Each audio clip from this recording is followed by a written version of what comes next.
شادی کر دی ہے بیٹا، اب تمہیں سسرال میں ہی رہنا ہے۔ اب تمہارا وہاں سے جنازہ نکلنا چاہیے۔ تمہیں تعمر اپنے شوہر، اپنی ساس، اپنے خاندان، اپنے سسرال کی عزت کا خیال رکھنا ہے۔ اونچی آواز سے نہیں بولنا۔ گھر کی چار دیواری سے باہر تمہاری آواز نہیں جانی چاہیے۔ ان کی ہر خوشی، ہر غم میں برابر کا شریک ہونا ہے۔ اپنا ہر غم چھپا لینا ہے۔ اپنے چہرے پہ کسی کو اپنا غم ظاہر نہیں کرنا۔ ماں باپ کی دی ہوئی تربیت پہ بیٹی جب بیاہ کر دوسرے گھر جاتی ہے تو وہ انہی کی دی ہوئی تربیت، انہی کے لفظوں کی، اور جس طریقے سے، جس محنت سے، جس مشکلات کے ساتھ وہ بیٹی کی شادی کرتے ہیں، بیٹی اسی کی لاج رکھنے کے چکر میں اپنی زندگی اپنی موت میں تبدیل کر لیتی ہے، اور بعض اوقات وقت سے پہلے موت کو گلے لگا لیتی ہے۔ بسم اللہ الرحمن الرحیم۔ السلام علیکم ناظرین، امید ہے کہ آپ سب خیریت سے ہوں گے۔ میں ہوں آپ کی ہوسٹ، آپ کی میزبان روبینہ سپرا،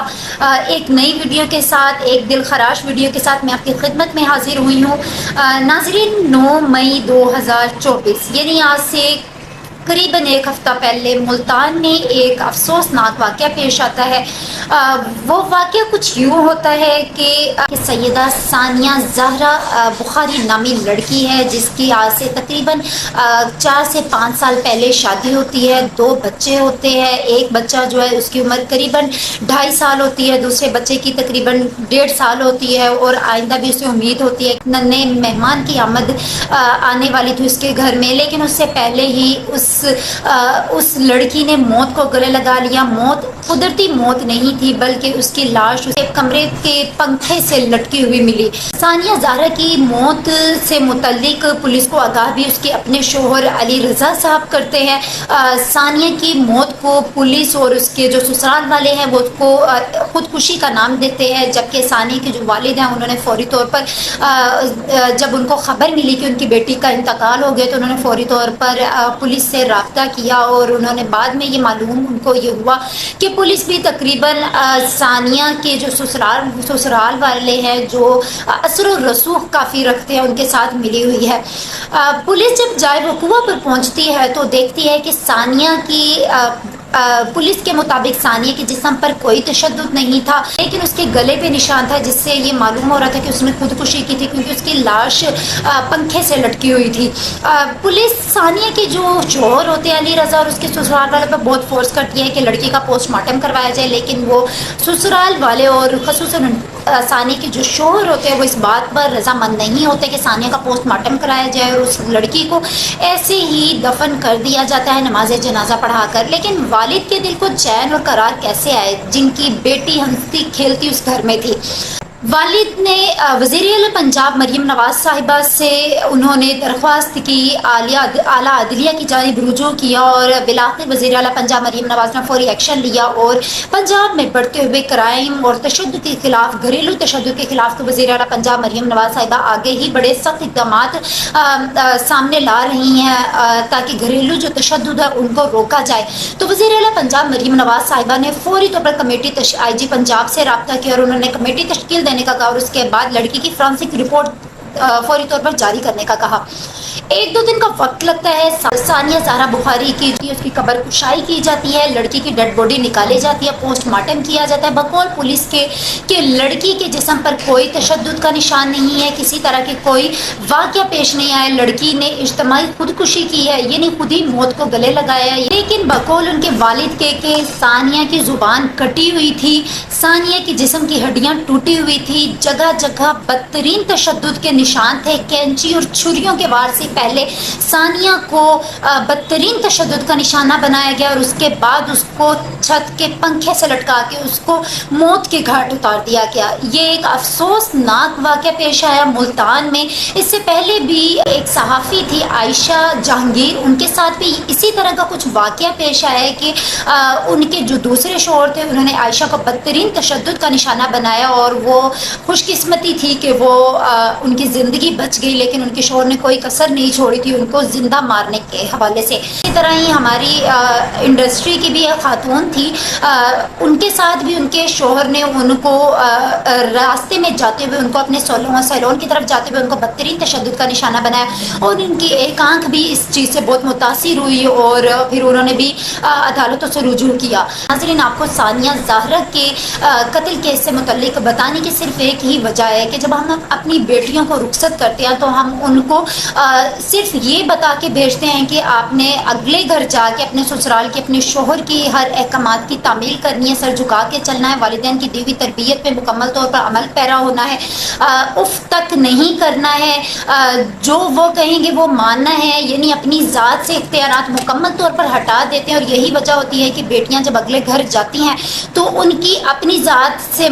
ذات ان کی پیچھے رہ جاتی ہے, اور اپنے والدین کی دی ہوئی تربیت, اپنے والدین کی دیا ہوا مان وہ آگے رکھ لیتی ہے. اور اس کی یہی وجہ ہوتی ہے کہ وہ بالآخر نہ چاہتے ہوئے بھی وہ موت کو وقت سے پہلے گلے لگا لیتی ہیں, بجائے اس کے کہ ہم اپنی بیٹیوں کو یہ سکھائیں کہ وہ سسرال کی تعمیل کرے, شوہر کی تعمیل کرے, اتنی کرنی چاہیے جتنا اسلام نے حق دیا ہے, لیکن اپنی بیٹیوں کو بااختیار اس بات پہ بنائے کہ جب ان پہ ظلم و تشدد کا پہلا زمانے کا آغاز ہو, یعنی جب ان کو معلوم ہو کہ ان کے سسرال والے ان سے اچھا رویہ اختیار نہیں کر رہے, یا شوہر اچھا رویہ اختیار نہیں کر رہا, یا ان کے آپس کے تعلقات اچھے نہیں چل رہے ہیں, تو اسی وقت ایکشن لینا چاہیے. عدالتیں موجود ہیں ہمارے اسلام میں بھی. جو عورت ہے جب اس سے نکاح کیا جاتا ہے تو اسلام نے پہلے مرد سے نہیں, پہلے عورت سے اجازت لینے کا حکم دیا ہے, کیونکہ اسلام جانتا ہے کہ اگر عورت خوش ہے اس رشتے سے تو ہی یہ رشتہ چلے گا. لیکن اگر مرد کی پہلے رضامندی ہوتی تو ہمارا اسلام جو ہے وہ عورت کو کبھی بھی بااختیار نہ بناتا. عورت کے رتبے کو بڑھانے کا, عورت کو بااختیار بنانے کا اصل وجہ یہ تھی کہ اسلام نے عورت کو پہلے یہ حق دیا تھا کہ وہ اپنا ہمسفر, اپنا شریک حیات وہ خود منتخب کرے گی, نہ کہ اس کے معاشرے والے یا اس کے گھر والے اس پہ مسلط کریں گے. اگر وہ رضامند ہوگی تو اس کا رشتہ ہوگا, اگر وہ نہیں ہوگی تو اس کا رشتہ نہیں ہوگا. بجائے اس کے کہ ہم اپنی بیٹیوں کو بالکل ہی 100% ادبی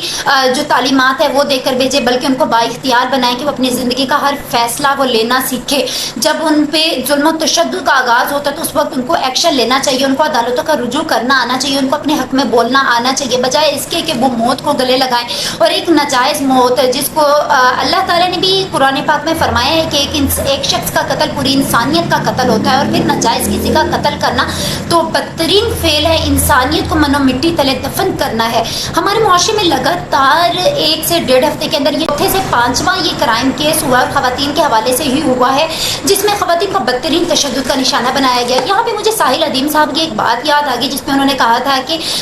ہمارے معاشرے کی 95% خواتین جو ہے وہ جاہل ہیں. تو ساحل ادیم صاحب, ہمارے معاشرے میں یہ جو لگاتار خواتین پہ خواتین کو ہراساں کرنے کے, خواتین کو بدترین تشدد کا نشانہ بنانے کے اور اس طرح سے موت کے گھاٹ اتارنے میں جن مردوں کا ہاتھ ہے, کیا وہ اس معاشرے کے پڑھے لکھے مرد ہیں, یا پھر یہ کہہ لیں کہ وہ معاشرے کے پڑھے لکھے ان پڑھ مرد ہیں جن کو خواتین کے حقوق و فرائض کا نہیں پتہ, ان کو یہ نہیں پتہ کہ ایک بیوی کا رتبہ کیا ہوتا ہے, ایک ماں کا رتبہ کیا ہوتا ہے, ایک بہن کا کیا ہوتا ہے. اس معاشرے کو لے کے چلنے والی جو عورت ہے وہ اس معاشرے کی ریڑھ کی ہڈی کا کردار اس معاشرے میں ادا کرتی ہے. ساحل ادیم نے بے شک ایک لفظ کی بنا پر کہہ لیں یا پھر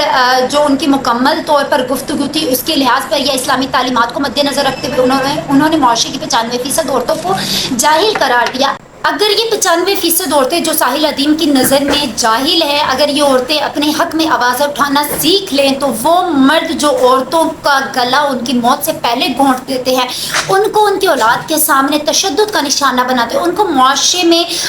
اس مقام اور معیار سے گرا دیتے ہیں جو ان کا حق ہوتا ہے. اس طرح کے جو پرتشدد واقعات ہو رہے ہیں, اگر مردوں کو ان کے حقوق و فرائض یہ 95% عورتیں یاد دلانا شروع کر دے اور مکمل طور پر عدالتوں سے رجوع کر لے, تو میرا خیال ہے کہ جو بقیہ 5% عورتیں پڑھی لکھی ہیں وہ بھی ان 100% مردوں کے خلاف معاشرے میں اٹھ جائیں گی. ہماری جو 95% عورتیں ہیں، افسوس کی